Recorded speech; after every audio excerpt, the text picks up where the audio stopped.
નવમા ધોરણમાં ભણતો તો મારી જાન, ત્યારથી હું છોકરીઓ પટામાં લાવતો તો નંબર પહેલો.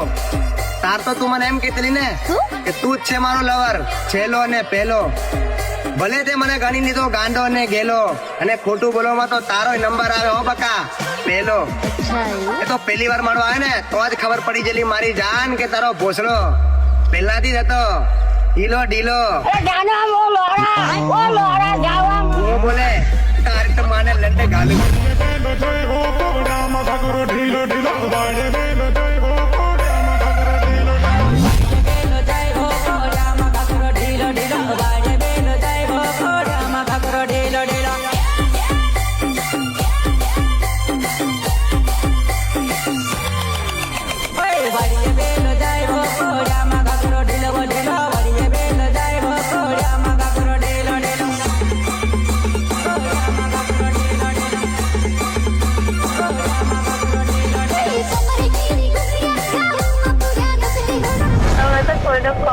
તારો લોડો કાપીનો જન થઈ ગયો હોય તો